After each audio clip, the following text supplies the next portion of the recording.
Assalamualaikum warahmatullahi wabarakatuh.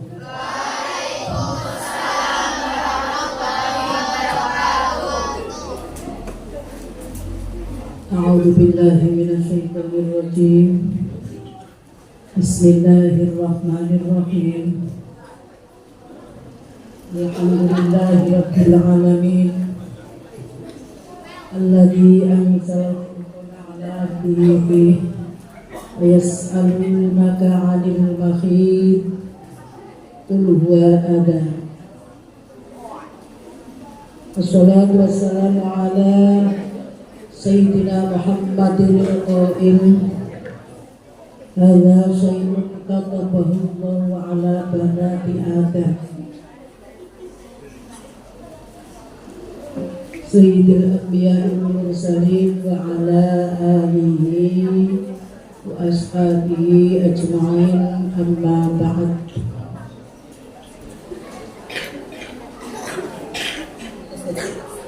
Fayajibu 'alal mar'ati ta'allumu ma tahtaju ilaihi min ahkamil khairi wal istighadati wan nifasi. Wa in kana zawjuha 'aliman lazimahu ta'limuha wa illa falaha al-khuruju li su'alil ulama bal yajibu wa yahrumu 'alaihi man'uha illa an yas'ala wa yukhbiruha fatastawriya bidzalik. Hadratal mukarramin dumateng pangarsanipun para alim, para kiai, para asatid wal asatidah ingkang tansah kula hormati lan uga kula mulyakaken, kepada Bapak Kepala Sekolah MA MTS MA Darul Hikam Kencong Jambi Baron Nganjuk, siswa-siswi juga ibu-ibu serta seminar yang berbahagia dan yang amat saya cintai. Pertama-tama marilah kita bersyukur kehadirat Allah Subhanahu wa taala biqouli alhamdulillahi rabbil alamin. Salawat salam mudah-mudahan tetap tercurahkan keharbaan Nabi Muhammad sallallahu alaihi wasallam. Terima kasih atas waktu yang telah diberikan. Mudah-mudahan membawa kemanfaatan dan keberkahan bagi kita semua. Allahumma amin amin ya rabbal alamin. Mohon maaf sebelumnya, saya harus panggil apa ya? Mosok ade. Kula wis tuwek jenengan cucu-cucu Mbak nggih. Mbak, siswa-siswi, Mbak dari MTS MA SMK nggih, yang berbahagia di pagi hari ini. Alhamdulillah kita semua diberi kesempatan untuk bisa bermuajahah dalam rangka tolabul ilmi. Monggo kita niati napa tolabul ilmi. Nek cara biyen kula nek model ngeten iki jenenge ngaji. Tapi kalau bahasa sekarang atau bahasa sekolah namanya apa nggih? Seminar nggih. Ngerti nggih? Seminar insyaallah nanti akan mengupas tuntas tentang hukum-hukum kewanitaan. Sebelumnya saya akan cerita kenapa perempuan halo Mbak, mohon maaf ya, sebentar saja, nggak lama nanti kok. Oke, tolong waktunya dikonsenkan untuk membahas materi. Dalam hal ini adalah yang kita ambil hukum-hukum kewanitaan di dalamnya meliputi masalah haid, masalah nifas, masalah istihadah, dan semuanya itu adalah yang melakukan atau yang mengalami perempuan. Makanya di dalam mukadimah saya tadi ini adalah dawuh dari Imam Ghazali di dalam kitab Ihya, wayajibu alal mar'ati ila akhirih, yang artinya wajib bagi perempuan untuk belajar hukum-hukum kewanitaan. Di dalamnya adalah hukum haid, hukum nifas, hukum istihadah, yang tentunya, mohon maaf, yang tentunya belum bisa atau belum paham. Kalau sudah menguasai alias sudah bisa, sudah paham, itu tugasnya adalah untuk mengajarkan kepada sesama, siapapun yang membutuhkannya. Maka di dalam, mohon maaf, di dalam mukadimah saya tadi sudah saya katakan bahwa wajibu alal mar'ati, wajib bagi perempuan yang tentunya belum paham dan sudah balik untuk belajar hukum-hukum haid, nifas, istihadah yang belum dipahami. Bagaimana hukum wajib itu? Wajib ini adalah yang berbentuk wajib ain. Halo? Wajib apa? Apa wajib ain itu? Wajib secara individual, wajib secara perorangan.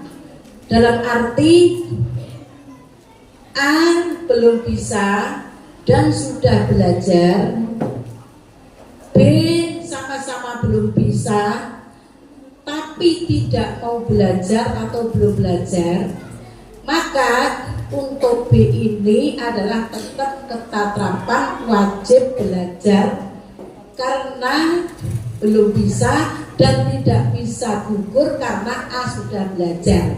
Nah, inilah yang dinamakan wajib secara perorangan. Halo?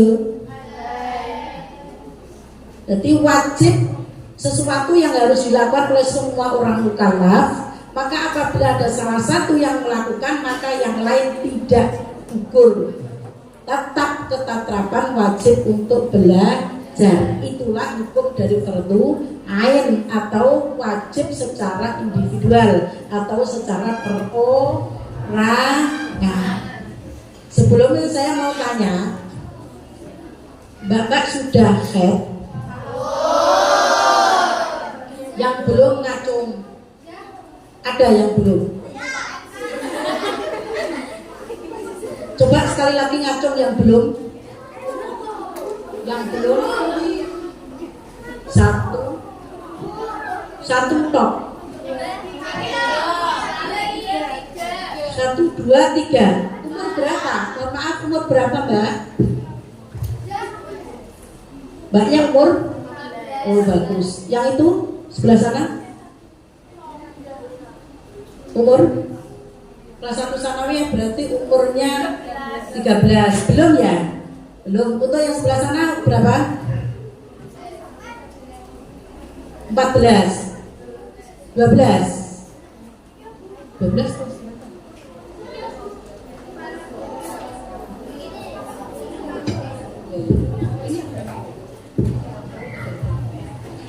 Ya, berarti mayoritas sudah ya, sudah haid ya.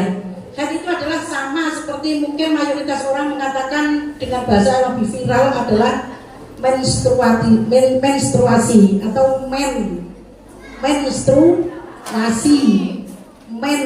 Bahasa kitabnya adalah haid. Ada lagi yang menyebut dengan kata-kata M. Gak tahu dari apa itu bahasa M. Mungkin M itu dari singkatan merah. Mei. Apa itu Mei? Oh, prai salam. Oh iya iya, terima kasih. Sudah, saya tak cerita dulu sebelum kita membahas lebih lanjut. Saya nanti diberi waktu berapa gitu?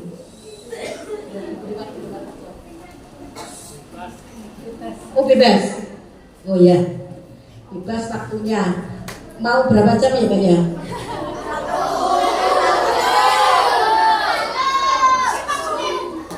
Kalau HP-an 1 jam saja ya. Mau. Jadi saya tak cerita terlebih dulu sebelum saya mengupas masalah haid. Haid itu di Al-Quran didawukan bahwa yas'alunaka 'anil mahid huwa adza. Wa yas'alunaka, kalau bahasa pesantren, lantakan sopon nas ing sira Muhammad 'anil mahid saking masalah haid. Kul jawaban sira Muhammad huwa utawi haid iku adza regen. Nah itu hanya simpel saja jawabnya. Muhammad, apabila ada orang bertanya kepada panjenengan atau sampean apakah itu darah haid, maka jawabnya adalah haid itu adalah kotoran atau regen. Jadi kan bisa membayangkan nggak, regen itu regen apa? Regen itu adalah darah kotor, gitu ya? Ya itu betul, tapi ya tidak semua betul. Ya lumayan lah gitu. Terus saya tak cerita. Kanjeng Nabi Muhammad Sallallahu Alaihi Wasallam tak tunggak dulu, aku sih gak gelem nyauri bojone doa ngailinmu. Mulane nyauri to, nek asma Muhammad disebut saurono Allahumma sholli alaihi. Sampeyan bojone ganteng, nom sugih, sabar bisa.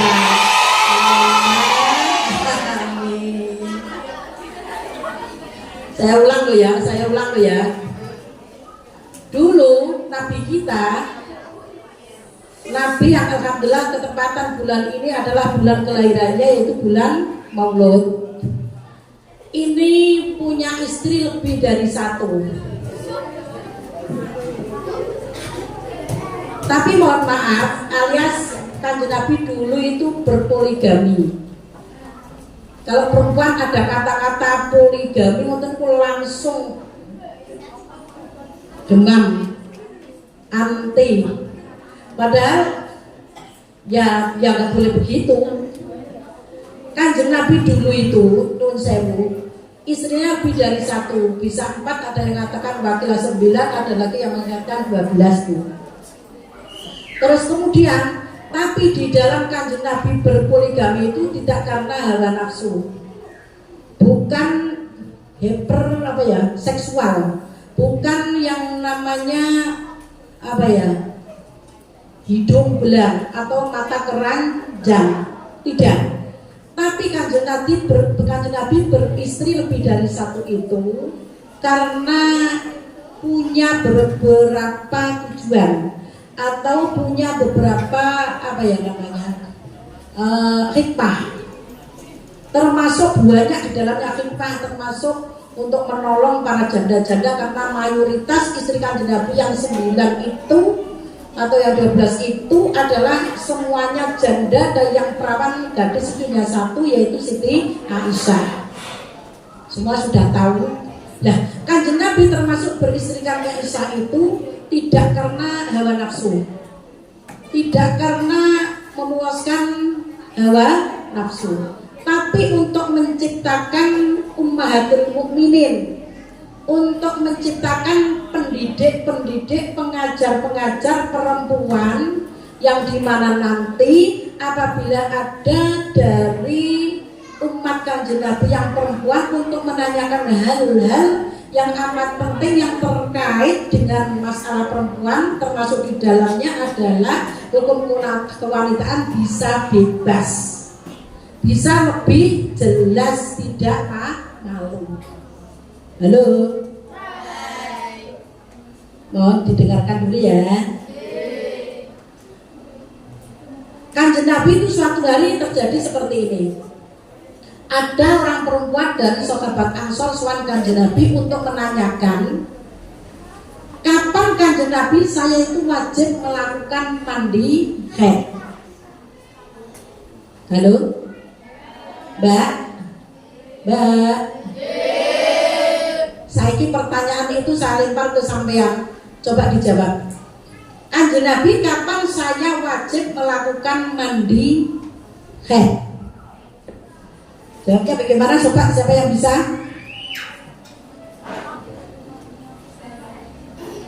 Loh, panjenengan mbak-mbak kamu sampun haid apa dereng?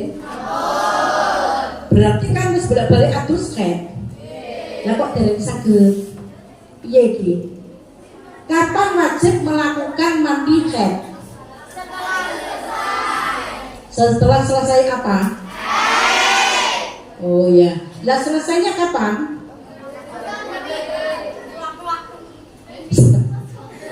Sewaktu-waktu. Begini ya.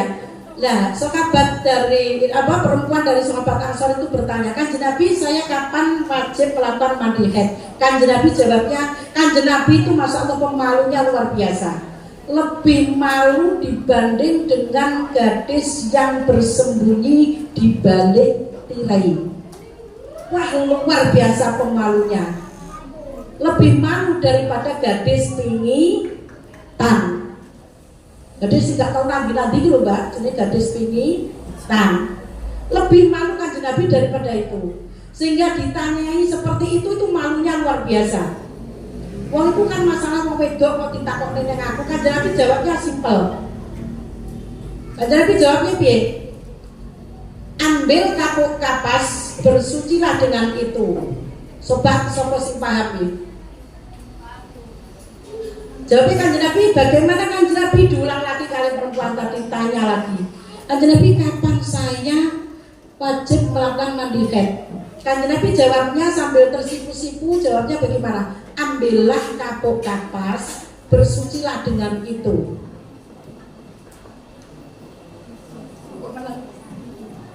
Pikir ya, terpiye atau sampai kapas ini, ngono. Akhirnya sampai diulang 3 kali oleh perempuan dari sahabat Ansor. Nah, kebetulan Siti Aisyah ada di samping Kanjeng Nabi. Langsung kapas itu diambil, disaut, kemudian dipraktekno. Piye carane? Ngene lho, Bu, Mbak. Sampeyan ki njupuk kapuk kapas iki, kus ndodok makro. Dodok ngerti makro? Terus kapuk iki dulekno ning gone apa ngene iki bahasane? Ning gone bapakmu kuwi. Teko ndi sampai teko haddul farji utawa batese farji. Lah batese farji ki endi? Yaitu wong wedok ketika dodok maprok sing ketok konjaba yo kuwi engko nek wis mbok dulekne teko kono aja terlalu ning jaba dumil makmil iki yo aja dhuwur ngene iki yo aja lara ya kok dodok maprok sing ketok konjaba kapuk didulekne teko kono engko kapuk didelok putih bersih dalam arti tidak ada sedikit pun karena darah di situ berarti kamu tandanya sudah suci atau sudah mampet. Disitulah baru kamu wajib mandi.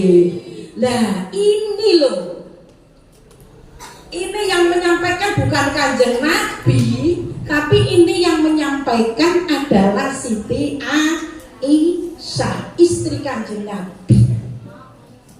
Nah disitulah Kanjeng Nabi beristri lebih dari satu, di dalamnya termasuk mengandung hikmah, namanya hikmah taklimiyah, hikmah untuk mengajar atau pembelajaran. Lah nek saiki sing nerang niki wong Siti Aisyah padha wedoke iku ki sufir. Padha-padha nglakoni. Mulai kemarin Bapak Guru atau Gus ya yang telepon saya meminta untuk ngisi masalah ini memang benar. Sepinter apapun wong lanang di dalam masalah kewanitaan ini hanya teori saja, tidak pernah praktek. Gitu betul? Oke, tidak seperti wanita. Apa? Bukan hanya teori, bukan hanya pengalaman, tapi sekaligus praktek. Halo? Halo? Paham nggih? Maksud kula paham nggih? Maka itulah asbabun nuzul kenapa Kanjeng Nabi beristri lebih dari satu. Kadang-kadang orang yang apa ya ngarani ngono ning ngelokne Kanjeng Nabi ijere bener lah. Padahal buatan tujuannya hanya itu. Untuk menciptakan ummahatul mukminin, guru-guru yang nanti sewaktu-waktu ada hukum-hukum yang perlu ditanyakan biar bisa menjawab secara detail, secara fair karena sama-sama melakukannya. Mbak Sedoyo, jadi marilah kita mulai. Ini hanya dari apa ya namanya? Dari sedikit cerita seperti itu. Maka di sini di mukadimah tadi saya sampaikan bahwa wajibu al mar'ati ta'allumu ma tahtaju ilaihi ila akhirih tadi itu adalah artinya begini. Wajib setiap perempuan untuk belajar hukum-hukum kewanitaan di dalamnya haid, nifas, istihadah yang belum dipahami tentunya. Halo? Halo? Apabila nanti sudah punya suami, maka suaminya wajib ngajari. Kalau suaminya itu bisa. Tapi kalau suaminya saja juga nggak bisa, pancen gak nglakoni, wong sampean sing nglakoni ya mboten dereng saged, makane perempuan itu boleh keluar untuk belajar kepada siapapun yang bisa. Kemudian suaminya atau mahramnya seperti sampean ini belum punya suami, berarti mahram telah dilarang untuk mencegah, untuk melarang. Haram untuk mencegah atau melarang sampean untuk keluar belajar dari hukum-hukum yang dibutuhkan. Saat ini kita itu dikodratkan oleh Allah menjadi wanita, dan wanita itu adalah punya watak yang namanya haid. Sekarang kita bahas pertama haid. Haid itu apa? Haid itu apa tuh? Terus? Ya, terus?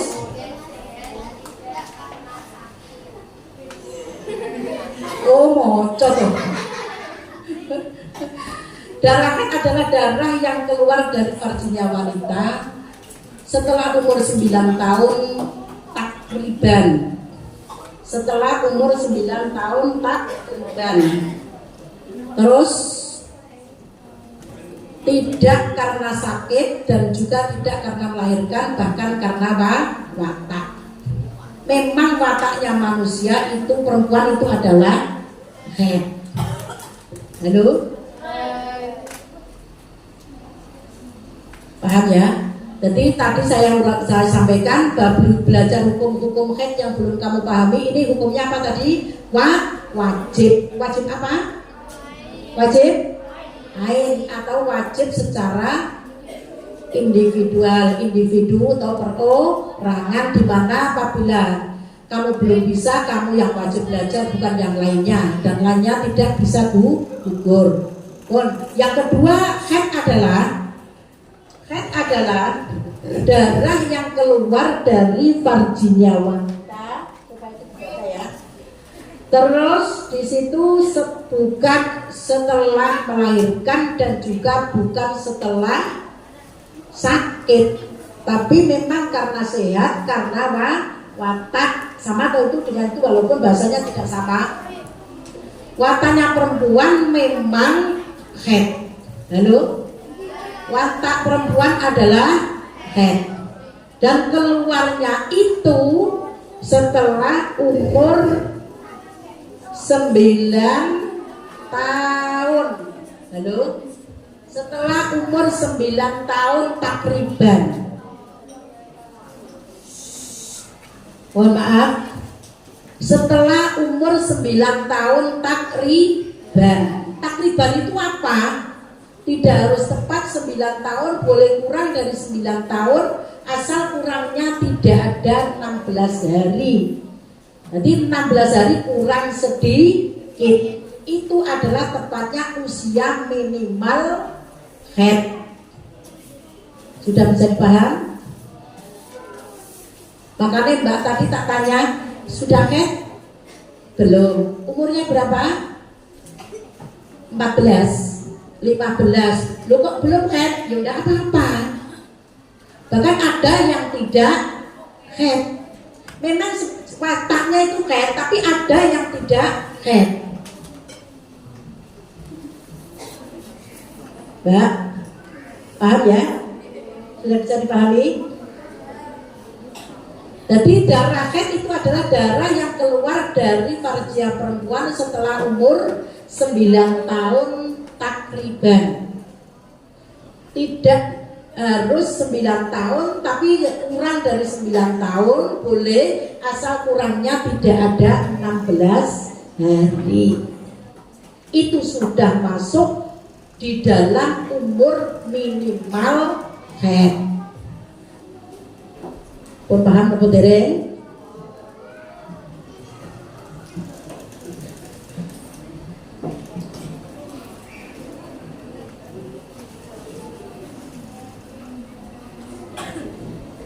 Nah sekarang apabila sudah umur 9 tahun mengeluarkan darah head, apa itu pasti darah head? Ya belum tentu. Kita lihat dulu apa itu menetapi syarat-syarat daripada darah head.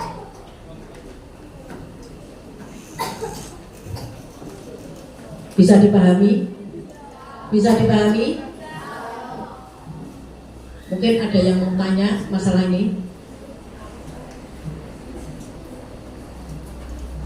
Gak ada? Gak ada?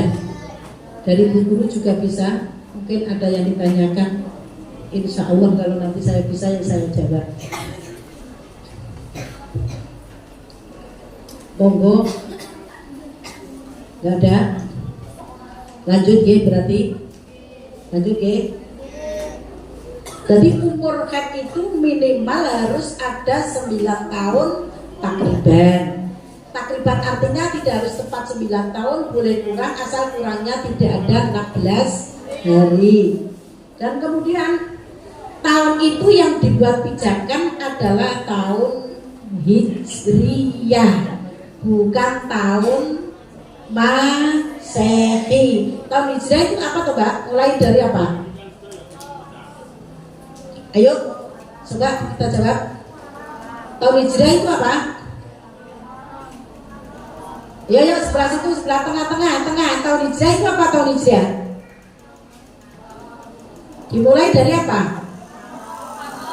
Muharram atau Suro. Sing sampai gane atus ning sedudo kalau. Suro. Terus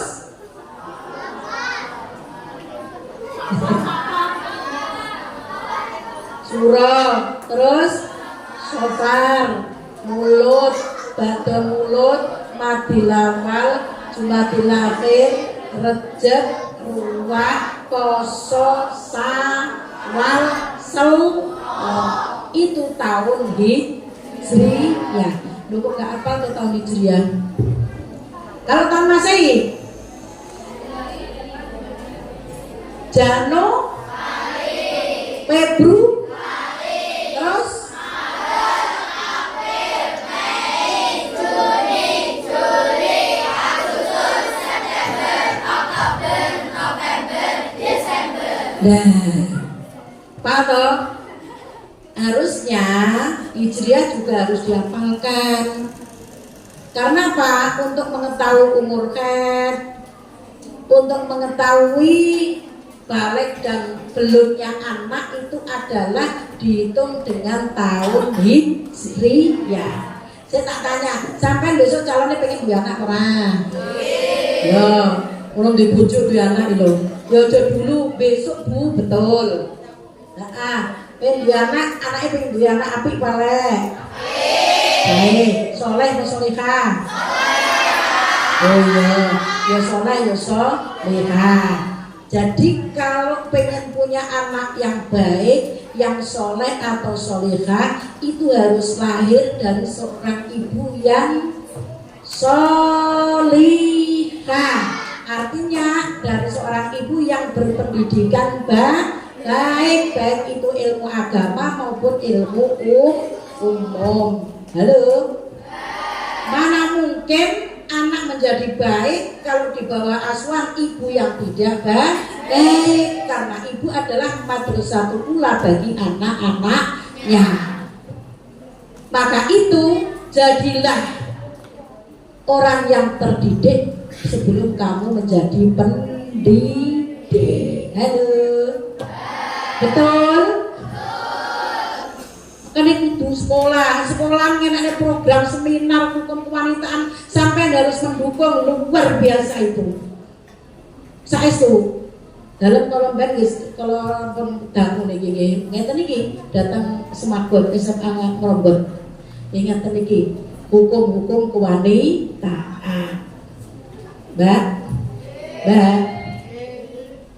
Jadi kalau ingin menjadi punya anak yang baik tentunya harus menjadi ibu yang baik.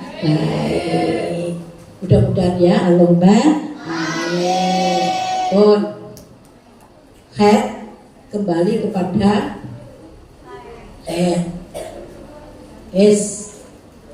Head adalah darah yang keluar dari farjinya wanita setelah umur 9 tahun takriban. Arti dari daun takriban tidak harus tepat 9 tahun, tapi boleh kurang dari 9 tahun asal kurangnya tidak ada 16 hari. Dan tahun-tahun itu yang dibuat pijakan adalah tahun Hijriyah. Karena tahun Hijriyah dan tahun Masehi itu KCE wakeh, Mbak. Kalau kita lihat dari tahun Masehi itu belum ada 9 tahun takriban, tapi kalau kita lihat dari tahun Hijriah sudah lebih dari 9 tahun takriban. Dan anak-anak itu sebelum balik itu adalah tanggung jawabnya abah dan ibu, ayah dan ibunya. Tapi setelah balik itu adalah tanggung jawab anak itu sendiri. Maka dari itu, maka kita harus betul-betul wajib untuk mempelajari hukum-hukum kewanitaan sebelum kita punya anak, biar nanti anak kita bisa terdidik oleh seorang ibu yang sudah terdidik dengan baik. Allahumma amin. Selesai. Sekarang babnya syarat-syarat daripada darah haid.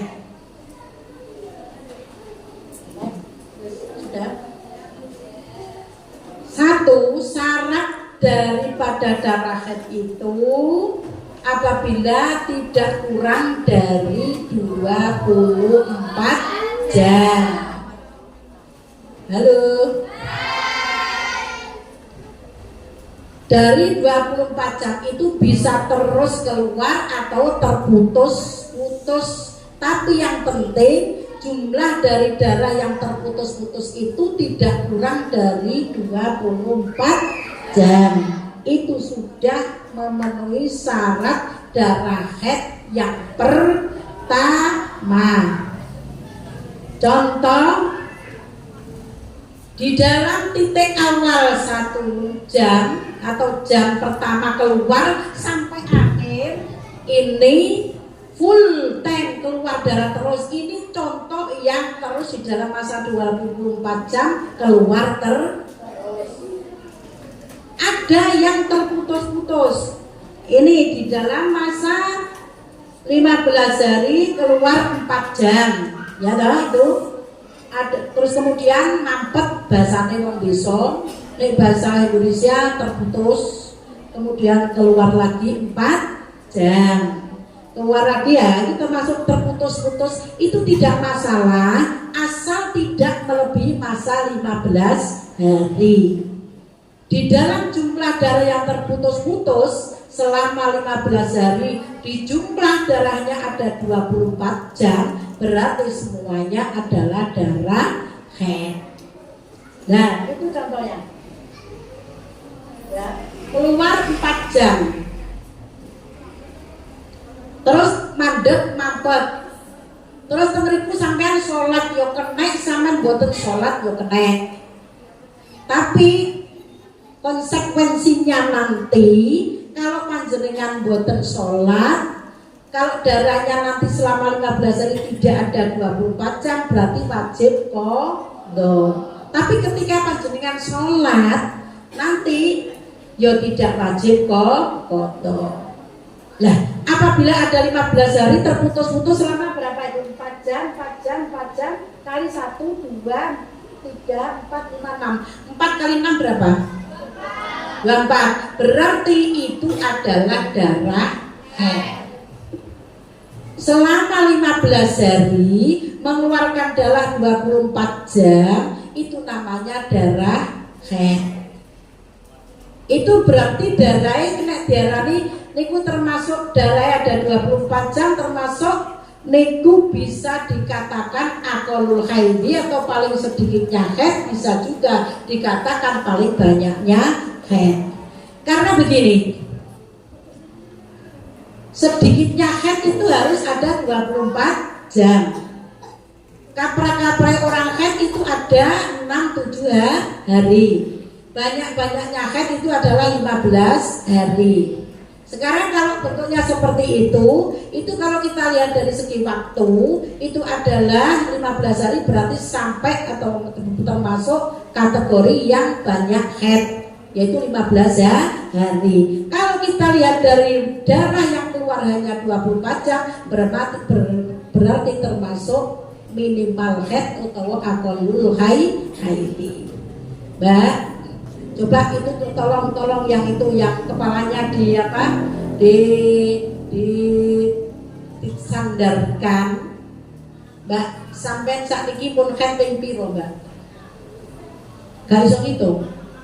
Betul nggih? Pun bolak-balik berarti. Oh nggih, pun bolak-balik haid nggih. Oh nggih, pinten-pinten namanya haid?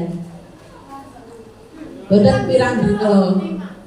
5 hari, terus setiap bulan pas 5 hari. Podo kaitan haid sampai saiki haid bakal 5 dino terus. Ya belakangnya coba itu. Bang, sampai nek haid pirang dino, Mbak?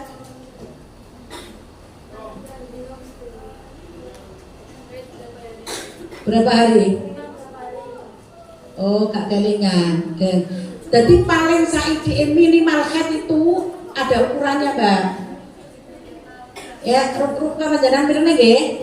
Sedikitnya haid itu 24 jam. Kapra-kaprae kalau 24 jam itu kalau dihitung hari 1 malam. 1 hari 1 malam, baik itu terus mulai titik awal keluar sampai akhir, sampai mampet bisa. Terus kapra-kaprae kan berapa? 6, 7. Banyak-banyaknya haid adalah berapa? Paling banyak 15. Ibarat. Terus sekarang paling sedikitnya suci berapa? 15. Oke, sip, top, jos, betul. Terus kapra-kaprai suci berapa? 24 hari. Hebat. Coba kita sing iso. Oh, tak pek mantu. Alhamdulillah iso ya. Akeh suci piro? Tidak terbatas artinya bagaimana? Bebas piye maksudnya? Selama masih hidup masih mungkin untuk mengeluarkan darah haid. Meskipun sudah tua, meskipun sudah menopause, meskipun sudah pikun kalau perlu, itu masih termasuk zaman yang kongang haid atau zaman imkanul haidi. Ngerti nggih? Halo? Saya lanjut. Nomor 2 syaratnya ketiga. Nomor 2 darah haid syaratnya adalah tidak boleh lebih dari 15 hari. Halo? Nah, niki tidak lebih dari 15 hari. 15 hari itu sudah maksimal. Wes, kalau terus panggah keluar tidak boleh dikatakan darah haid. Dikatakan darah apa itu? Ibah. Sip. Terus kemudian ada contoh di bawahnya. Bukan berarti kalau maksimalnya haid itu 15 hari, kemudian mengeluarkan darah 1 bulan, terus kamu atau sampean atau panjenengan punya pendapat bahwa 15 hari haid, 15 hari istihadah itu tidak benar. Yang benar bagaimana? Yang benar saya cuplik sedikit, itu adalah masuk di dalam permasalahan mustahadah. Untuk menentukan berapa hari haidnya, berapa hari istihadahnya, kita lihat itu termasuk istihadah yang nomor berapa.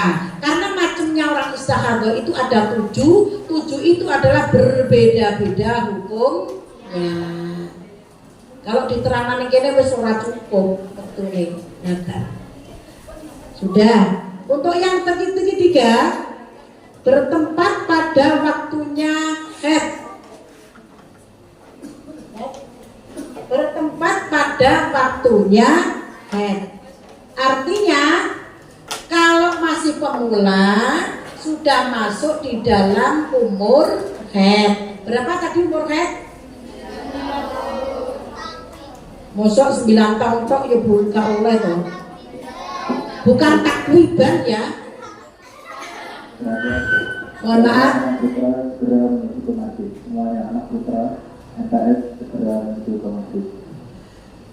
Umum minimal umur haid tadi 9 tahun takriban, artinya adalah mendekati 9 tahun, boleh kurang dari 9 tahun asal kurangnya tidak ada 16 hari.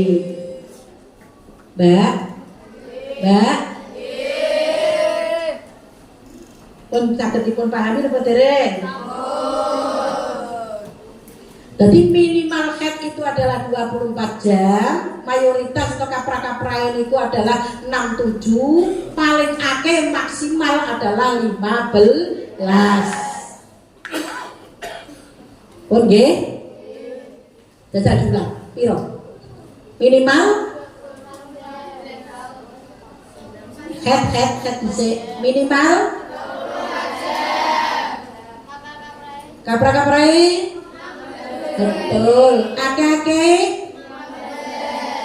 15.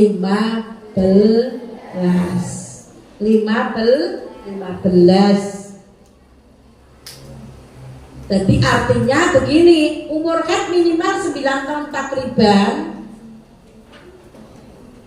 ya.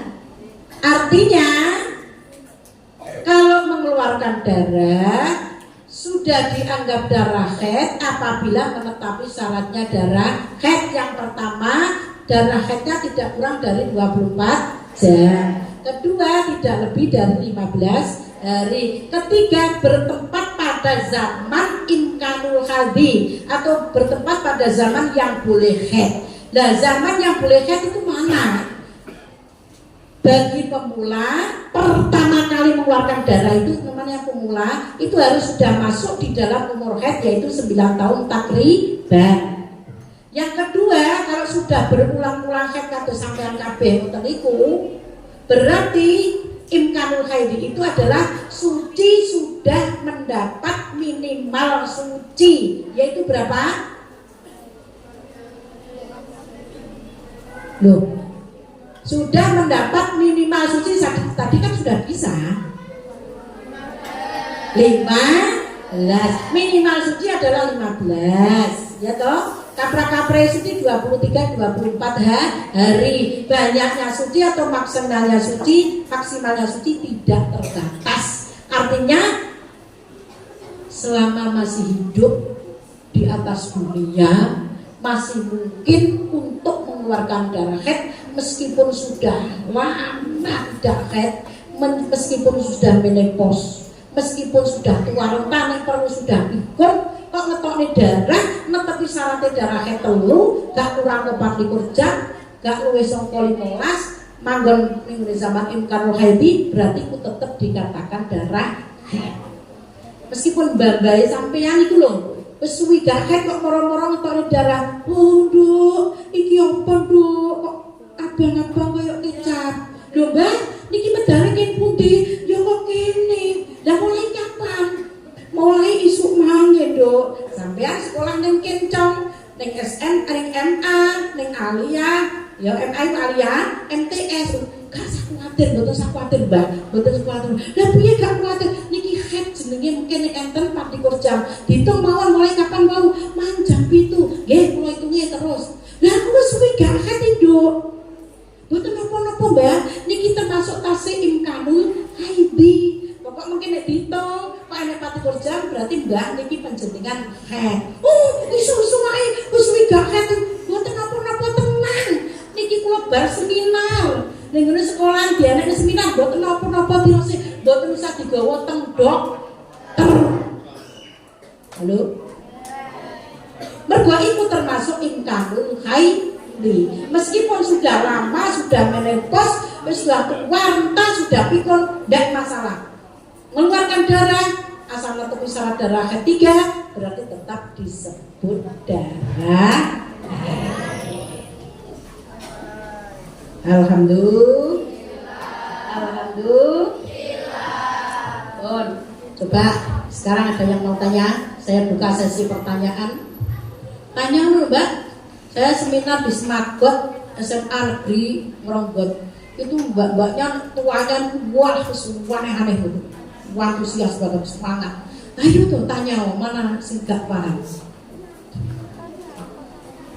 Ada? Monggo dari ibu-ibu boten apa-apa. Padha wedoke, etok-etok wong lanang gak enek ngono lho. Gak usah isin. Wis to, pokoke sedok-sedok gak enek ngono ae. Enggak usah isin. Kok terbuka. Oh, nggih. Monggo, boten usah isin, Mbak. Bu, boten usah isin monggo. Yang terkait dengan kasus-kasus panjenengan, bila ada punya kasus atau punya negara saya mengeluarkan dari sekian-sekian atau gimana, itu bisa ditanyakan. Ada dari adik-adik, monggo. Dek, halo. Ada nggak? Nggak ada? Ya sudah, kalau nggak ada saya lanjut ya. Sekarang saya selami dulu. Orang itu kalau masih usia haid, ya, itu pasti berada di antara salah satu waktu dua. Waktu haram dan waktu wajib. Waktu haram itu adalah waktu haid di mana sampean haram lakoni sholat. Kalau tidak di waktu haram berarti sampean berada di waktu wajib, yaitu waktu suci di mana panjenengan wajib nglakoni sholat. Saiki Mbak nggih, Mbak. Kalau sampean itu tidak tahu mana waktu haram, mana waktu wajib, yang mestinya atau harusnya waktu wajib itu adalah kamu wajib sholat, waktu haram adalah haram sholat alias waktu haid. Kok sampean tidak tahu mana waktu haram dan mana waktu wajib, bisa jadi panjenengan waktu haram sing mestinya ora sholat malah sholat, waktu wajib, waktu suci sing mestinya sholat malah ora sholat. Niku jenenge wong nerjang haram ninggal wajib. Itu berbahaya. Halo? Itu amat sangat berbahaya sekali. Tumrap kita sebagai orang Islam di mana kita wajib melakukan sholat. Makanya itu untuk perempuan mempelajari masalah hukum-hukum kewanitaan ini di dalamnya mengandung hukum haid, nifas dan istihadah itu adalah wajib ain. Kenapa? Karena bersentuhan langsung dengan rutinitas ibadah kita sehari-hari. Seperti apa? Sholat. Seperti apa? Puasa. Seperti apa? Kalau nanti sudah punya suami, kumpul dengan suami. Makanya itu hukumnya adalah wajib ain. Bagi bapak-bapak atau orang laki-laki itu hukumnya hanya fardu kifayah. Halo? Halo? Apa fardu kifayah paham Mbak? Coba itu sampean dua-duanya. Mana wis enak berarti wis iso to. Nah iki fardu kifayah itu apa, Mbak? Loh. Apa fardu kifayah?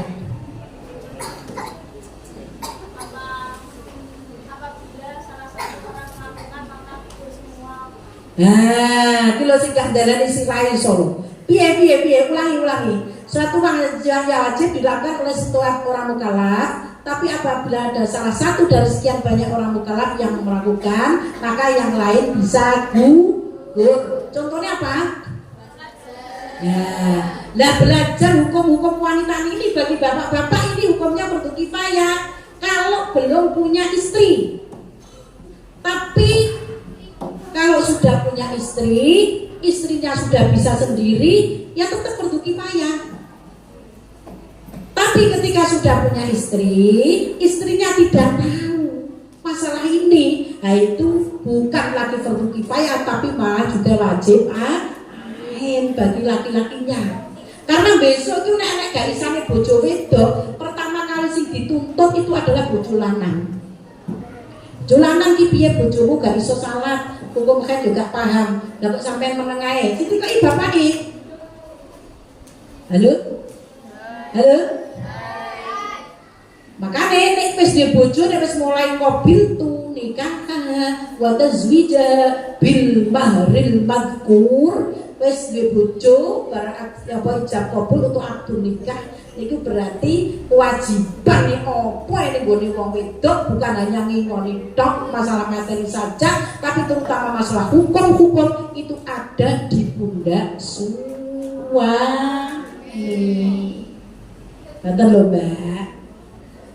Oke, coba sekali lagi saya buka sesi pertanyaan. Siapa yang mau tanya? Monggo.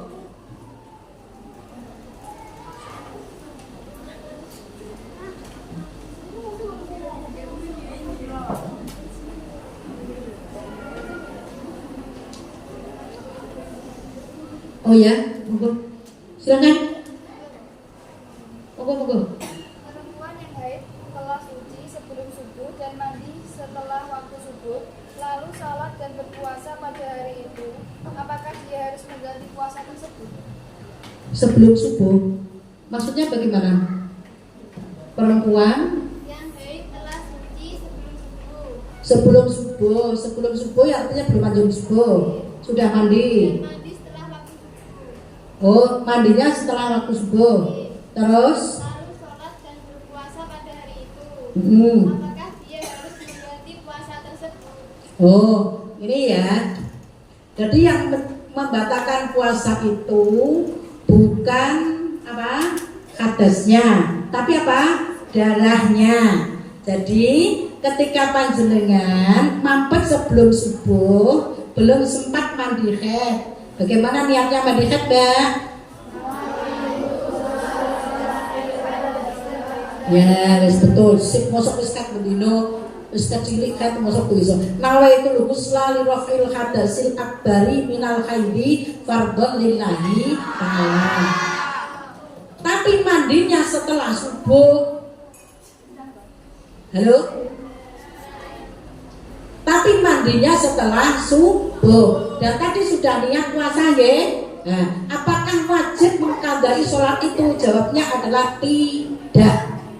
Tetap puasanya adalah afsah. Anek sah berarti boten wajib qadha.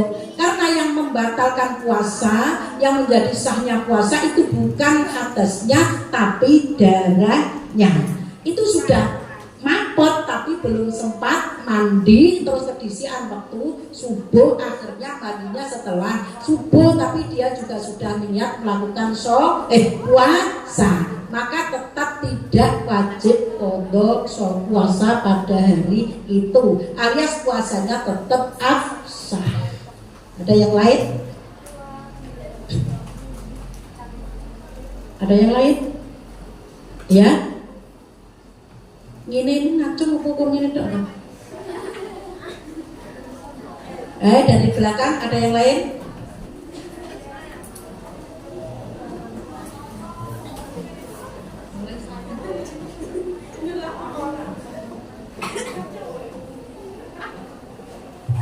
Ya, silakan. Bila keluar sedikit bercak darah dari seorang wanita di siang Ramadan dan bercak itu berlanjut sepanjang bulan Ramadan, sementara dia sedang puasa, apakah puasanya sah? Berapa hari? Darahnya keluarnya berapa hari? Sepanjang Ramadan. Sebenarnya bersatu bulan. 1 bulan terus mengeluarkan darah. Tapi kayak bercak. Bercak, ya. Karena begini, warna darah itu ada 5. Awas. Hitam, bahasa kitab itu hitam, bukan berarti seperti jilbab sampai hitam enggak.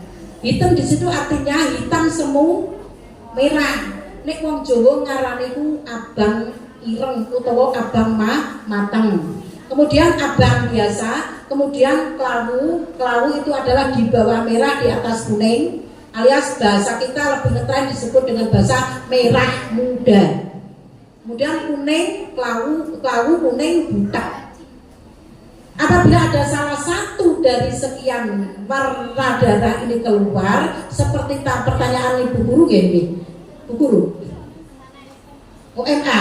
Nah, selama bulan Ramadan mengeluarkan darah terus, apakah puasanya ini sah? Jawabnya adalah kita lihat sah, sebagian tidak sah. Yang sah adalah itu nanti karena di situ masuk di dalam masalah istihadah. Kalau orang itu masuk di dalam masalah istihadah, maka tidak boleh kemudian 15 hari dihukumi haid, 15 hari dihukumi istihadah setiap bulannya, itu tidak boleh. Salah besar itu. Yang betul adalah masuk di dalam permasalahan istihadah, sebagian dihukumi darah haid, sebagian dihukumi darah istihadah. Kemudian untuk penentuan berapa hari haidnya, berapa hari istihadahnya, kita lihat itu termasuk mustahadah yang nomor berapa.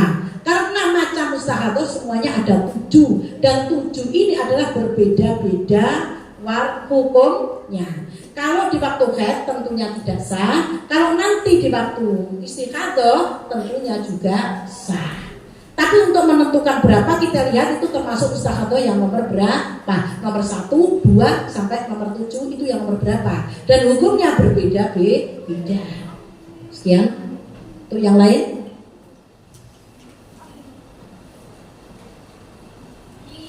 Sampai mana mau problem tuh masalah haid? Sampai gak tahu untuk masalah tuh. Lah piye kok gak masalah? Ya gak masalah Bu, sing penting metu tak sumpeli karo sotek, kok nek mampet tak cari beres. Loh, bukan masalah itunya. Bukan masalah itunya, Mbak.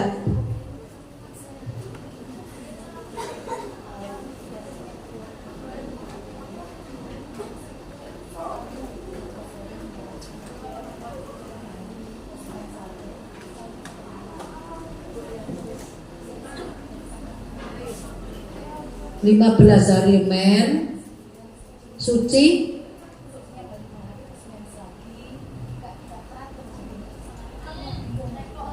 Nah, ini begini, Bu Guru dawuh bahwa ada atau mayoritas anak-anak itu mengeluarkan darah 15 hari atau maksimal haid. Suci baru 5 hari, kemudian keluar lagi. Terus yang dipertanyakan ini berapa kita harus menghitung haidnya? Kalau model haid 15 hari, kemudian suci baru 5 hari keluar darah lagi, itu berarti termasuk istihadah yang kurang suci. Artinya bagaimana? Di sini ada. Ini nanti kalau semua saya jelaskan, waktunya itu tidak cukup. Artinya begini Mbak ya. Kalau ada orang mengeluarkan darah atau suci belum ada 15 hari, padahal minimal suci itu harus ada 15 hari, maka bagaimana? Harus disempurnakan suci mendapat 15 hari dengan cara sholat di waktu darah keluar yang di situ belum boleh haid. Paham bukan ya? Paham. Contohnya begini. Sampai haid 7 dino mampet toh wis atus haid. Nek wis adus haid berarti wis suci. Berarti wis wajib nglakoni peperdene syarah. Ya oleh wajib sholat, ya wajib poso Ramadan, nek pas bulan Ramadan oleh poso sunat, nek duwe bojo ya oleh kupluk-kupluk karo bojone. Lah lu wong wis suci nyapa to karo bojone dhewe. Dengan catatan harus dengan suami. Itu sudah boleh. Tanggal 1 kan teko tanggal 7 ya. Suci teko tanggal 15. Berarti isine suci pinten iku? 8. 8 toh? Baru ngetokne darah neh. Bar tanggal 15 ngetokne darah neh. Ki piye? Nek niku teng mriku dereng oleh haid. Mergo sucine sik ate oleh 7. Padahal minimal suci harus ada 15. Lah carane piye? Genepono oleh 15. Lah carane genepi piye? Salat ning gone tanggal 15 sak teruse kuwi sing mestine ya lho niki dereng metu darah tapi darah wis kesusu metu ya metu ora apa-apa darah pancen sing ngetoni Gusti Allah tapi ora oleh dihukumi darah haid hukume darah istihadah. Lah tidak utriko darah istihadah ketika itu darah istihadah tentunya tetap wajib ngelakoni peperdene syara rupane sholat terus.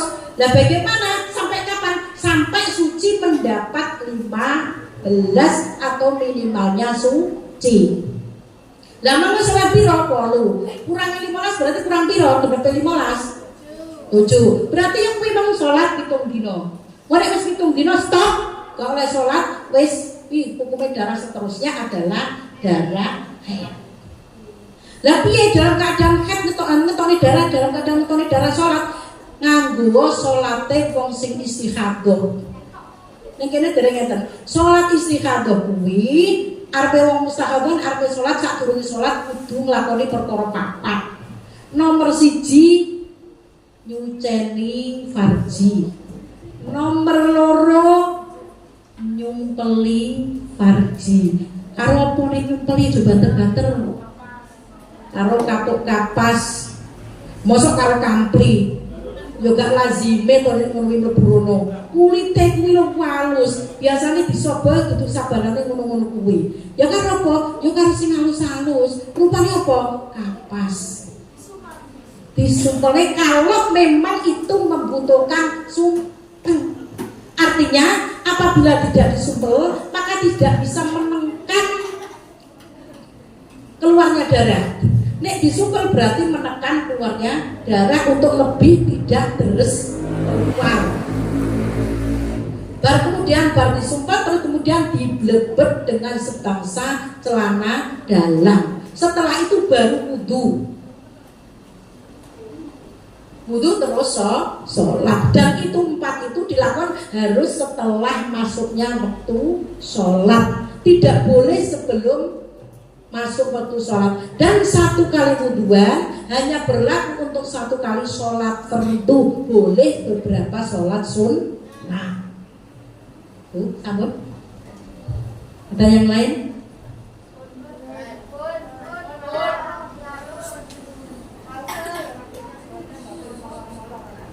Sholat lomba ini lomba. Ada dawuh seperti ini, mohon maaf ya. Awal ma yuhasabu bihi yaumal qiyamah as-shalah. Kawitane perkara sing dihisab besok ning dina kiamat kuwi lho salat. Nek salate apik, ibadah yang lain insyaallah baik. Tapi apabila salatnya tok wis semerawut, wis wae qodho ora qodho, wae salat gak salat tetep artinya wae qodho iku ya nek salat berkaitan karo keluarnya darah haid atau darah nifas, berarti mana sholat yang wajib dikadani belum ini gak terurus, gak terdeteksi, gak terurus sama sekali, wis bar kedua semrawut raka-karuan, maka ibadah yang lain juga semrawut raka-karuan. Mbak, sampai Islam dari kecil. Saiki rukun Islam anak piro? Apa? Terus nah, gitu. Sholat harus kita pegang teguh. apapun dan dalam waktu apapun kita wajib sholat. Lalu Mbak, ketika Allah perintah haji itu hanya lewat ayat Quran. Zakat juga begitu. Tapi ketika Allah perintah untuk melakukan sholat tidak seperti itu. Langsung Allah utus malaikat Jibril untuk memanggil Kanjeng Nabi Muhammad SAW di dalam waktu bulan Rajab atau di dalam Isra wal Mi'raj. Itu adalah untuk menerima tugas melakukan sholat yang awalnya 50 menjadi 5 waktu. Itulah pentingnya orang melakukan sholat. Tidak boleh sholat terus digawe gampang, lebih penting sekolah ini tidak oleh. Sampai sekolah ini bergopo, ben iso sholat. Kemudian sekolah ini madrasah, Darul Hikam itu ben iso sholat, bukan ben iso nyapa-nyapa. Yang pertama bapak sama lebok ini yakin ben sholat sampai ini terentang dan terdidik, biar menjadi orang yang terdidik sholat dengan betul dan baik. Maka sholat itu harus benar-benar kita ugemi, kita cekel ruso dalam kondisi apapun. Nek iso karo ngadeg, gak iso ngadeg karo lungguh, gak iso lungguh karo gledak, gak iso gledak karo lumah, gak iso lumah karo isyarah. Gak oleh terus gak iso ngadeg tuh gak sholat, gak. Saisane kudu tetep harus sholat. Maka itu sholat harus kita pentingkan. Jangan kamu anggap sepele. Kadang-kadang orang ada yang mengatakan bahwa Allah sholat nomor loro itu guyon. Si nomor 1 pancen yo dan nomor loro pancen yo sholat. Tapi sholat harus kita utamakan. Makanya pun sewu madrasah panjenengan sampai kabeh iki mereka seminar itu peduli kalau sampean besok nerokone, besok swargane. Karena apa? Ada ayat yang namanya ini, ya ayyuhalladzina amanu qu anfusikum wa alikum naro wa quduhan nas wal hijarah iddatil udah hafal kabeh. Makanya guru-guru sampean nek mesakne karo sampean dijaga neraka sampean dengan cara piye? Diurusi salate, sekolah ning kene iki lho salate diurusi sampai gendangnya putar rupane kula kon rene kon minari sampean iku peduline bapak-bapak guru ngurusin rokone sampean, kon jaga sampean. Makanya sampai harus bangga sekolah di sini. Sampai kayak gitu lo diurusi. Gini mboten jarang loh. Simpatnya sekolah-sekolah formal ini simpatnya 18 lebu, aku mulang digaji sudah. Tapi guru-guru kencang mereka boten sampai lo kayak gini lo diurusi. Luar biasa. Gak ada sekolah seperti itu. Hidup untuk Darul Hikmah. Mudah-mudahan tetap jaya di udara. Ini ada yang dari pesantren, ada yang dari pondok pesantren, ada nggih. Loh, aslinya ini kita kewajibannya bapak ibumu. Terus apa mau dilebokno rene lho, guru mau ngesakne mbek sampean. Aja sampai bocah-bocah iki besok mlebu neraka, dijaga, diwarai salat sing bener. Ngaten nggih? Paham nggih? Pun niki masalah khet pun sak menten mawon, umpame wis ketok wesel, mudah-mudahan sik aja susu dhisik to. Mudah-mudahan besok bisa lanjut, setidaknya bisa membenahi sholat sampean yang terkait dengan datangnya haid atau nifas. Mbak,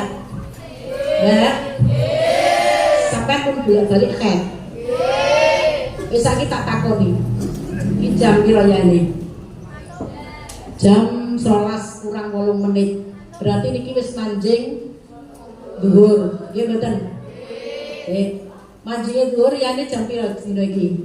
Momo digawe setengah 12. Saiki wis jam 12 kurang. Lah terus saiki umpama sampean saiki haid.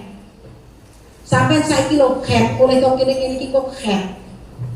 Sampean iki terus berarti ngene iki terus besok nek wis suci haidmu, wajib kodok salat apa? Lah nyapa?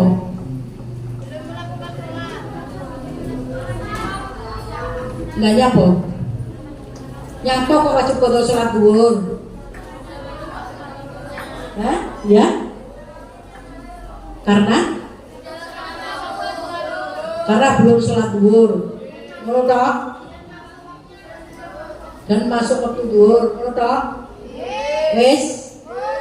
Lah, gila sempurna. Berarti masih ada kekurangan. Sholat dhuwur toh? Oh, karo ngasar. Lha apa kok ngasar berarti kandhane? Bisa dijamak karo dhuwur. Nah, di sini berarti kekuranganmu sudah kelihatan. Sekarang saya tunjukkan jawaban seperti itu adalah cara nilai oleh 5. Kenapa, Bu? Malah sing jawab wajib qadha salat kasar barang itu nilai 0. Salah besar. Yang benar bagaimana, Bu? Bisa contoh saya cuplik saja. Karena ini bersentuhan langsung dengan rutinitas ibadah kalian setiap hari. Mau mendengarkan? Mau? Penting? Bukan lagi penting, wajib ini. Ini wajib. Kalau enggak kamu lah dosa urusan kene ngono. Loh, jono. Yang betul ya saya terangkan. Betul kamu jawab sekarang jam 12. Seumpama hari ini seumpama loh ya, karena setiap hari masuknya waktu sholat itu berubah-ubah, ya bukan? Sekarang seumpama hari ini manjing waktu dhuwur jam 12, jam setengah 12 manjing dhuwur. Terus sekarang sudah jam 12, sampai keluar dari sini, sampai di jeda kamu lihat sampean kete datang. Berarti manjing waktu dhuwur sudah mendapat berapa jam? Dari setengah 12 ke 12 berarti mendapat berapa jam? Setengah jam atau 30 menit. Di mana 30 menit ini untuk melakukan sholat dhuwur cukup apa lebih apa kurang? Biasanya di salat sampai pirang jam? 5 menit. Ya wis dikei urfin nas umumnya manungsa kelas 5-ne aku awakmu ngene iki salate 5 menit. Ora repot ya 2 menit. Ngono. Oh ya wis padha berarti. Wis 30 menit untuk sholat dhuwur ini cukup. Tapi sampean durung sempat sholat dhuwur jek seminar. Mari ngono, lah kok metu kok kene hete metu didelok ning jeding. Oh, berarti ki besok wajib qadha salat dhuwur. Nyapa wajib qadha salat dhuwur? Karena mulai masuknya waktu setengah 12, mulai masuknya waktu dhuwur, mulai setengah 12 sampai jam 12, ini ada setan atau kesempatan 30 menit, di mana 30 menit untuk melakukan sholat dhuwur cukup, bahkan lebih. Sampean durung sholat keranten ada apa? Masih seminar. Iki piye? Berarti benar wajib qadha sholat dhuwur. Karena antara masuknya waktu dhuwur dan datangnya darah haid masih ada kesempatan 30 menit, di mana ini cukup untuk melakukan sholat dhuwur, sedangkan sampean dereng sholat, maka wajib qadha sholat dhuwur. Halo. Wes, ini jawaban yang pertama. Sampean tadi bisa jawab tapi gak bisa nyebapi. Sebabnya adalah karena masih ada kesempatan yang cukup untuk sholat sampai dari sempat sholat. Oh ya, terus ya, terus. Nah cukup sampai disempat terus semua.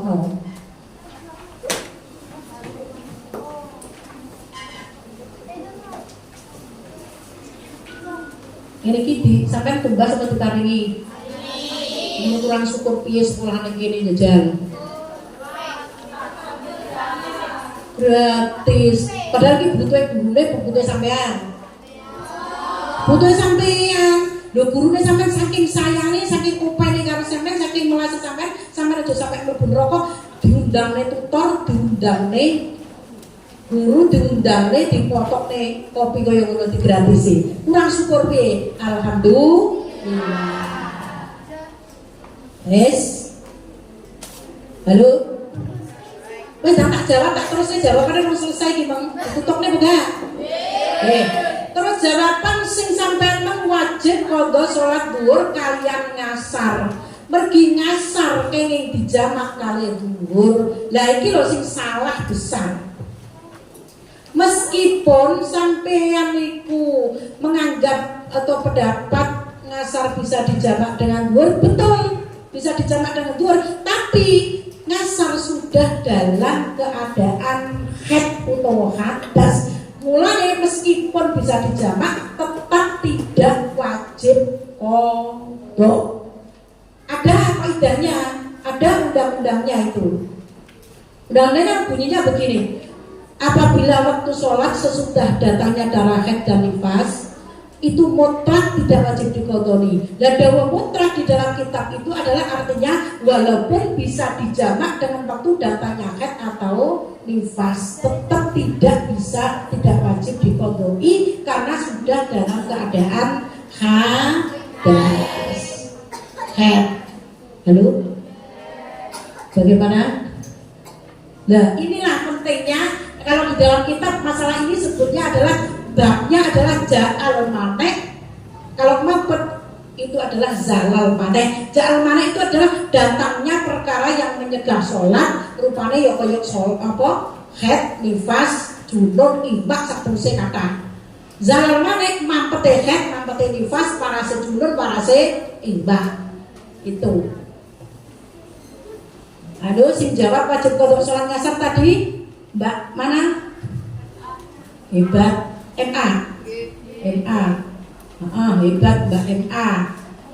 Itu salah ya Mbak ya? Salah. Betulnya adalah tidak wajib qadha ngasar karena ngasar sudah dalam keadaan haid, meskipun itu bisa dijamak dengan dhuwur. Was. Ada yang lain tanya mungkin sebelum kita sudahi? Wis iso kabeh.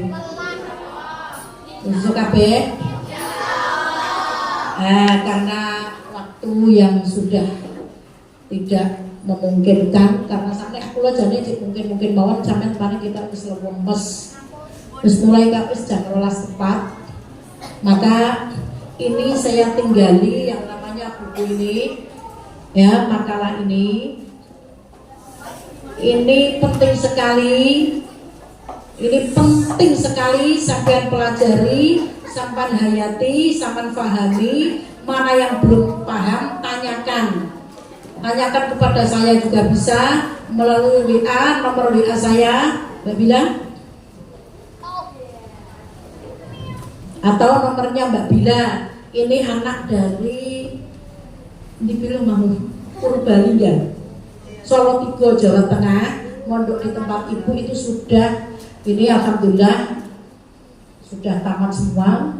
Mohon doanya, mudah-mudahan manfaat barokah. Ini juga hafidho, kitabnya juga lumayan. Kalau ibu seminar di mana-mana itu saya bawa.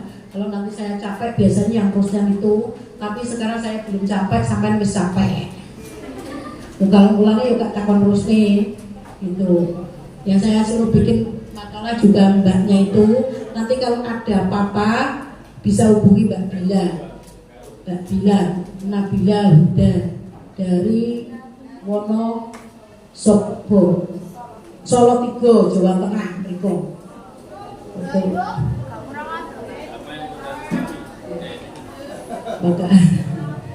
Makanya nanti bisa berlanjut kalau nanti sampai pelajari dan di situ ada hal-hal yang kamu sudah paham, yaitu memang harapan saya kemudian amalkan. Mudah-mudahan kalian menjadi orang yang amaliyah, ilmiah amaliyah. Allahumma amin. Jadi orang bisa menjadi orang yang ilmiah, kemudian amaliyah. Kalau sudah amaliyah harus didasari dengan ilmiah. Allahumma amin. Karena apa? amaliyah yang tidak disadari dengan ilmiah marbudatun laktu baru, tidak akan diterima, ditolak oleh Allah Subhanahu wa taala. Maka jadilah orang yang ilmiah amaliyah ilmiah. Allahumma amin amin ya rabbal alamin. Sekian dari kami, atas kekurangannya dalam segi apapun saya mohon maaf yang sebesar-besarnya, dan saya buka selebar-lebarnya pintu untuk media pertanyaan, walau via WA, walau via telepon, monggo saya silahkan. Sewaktu-waktu ada kemiskinan barangkali saya bisa menjawab, insya Allah akan saya jawab, terutama di dalam bab hukum-hukum kewanitaan, baik itu menyangkut haid, menyangkut istihadah, bahkan sampai kepada nifas. Ibu-ibu guru nun sewu yang nifas, yang wiladah, itu saya mohon untuk bisa lebih berhati-hati di dalam menyikapi, bahkan mengambil sikap atau hukum yang ada di dalamnya. Aja sampai dadi wong iku pokoke sing penting aku kudrate wong wedok dikeki watek haid, kapan metu ya tak sempeli karo setek, kapan mampet ya tak cawi karo banyu beres. Gak ngono, sampean menungso duwe akal, beda dengan orang makhluk yang tidak punya akal. Karena makhluk yang haid itu bukan sampean tok. Makhluk yang punya haid itu banyak, diantaranya unta, diantaranya terwelu, diantaranya apa ya neh? Anjing, lowo, iku haid. Mulane nenek godhong abang-abang ngono kae, anak abang-abang iki nu gedhe hate lowo. Lho tenan. Tapi bedanya dengan kita punya akal, dia tidak punya akal. Mulane kono haid percayaan tekan dindi gak masalah. Tapi kita ya bermasalah, karena apa? Bedanya kita punya akal. Maka akal jadikanlah pedoman untuk kita selalu bisa amaliyah ilmiah. Allahumma amin. Kurang lebihnya mohon maaf. Wabillahi taufiq wal hidayah, waridho wal inayah. Assalamualaikum warahmatullahi wabarakatuh.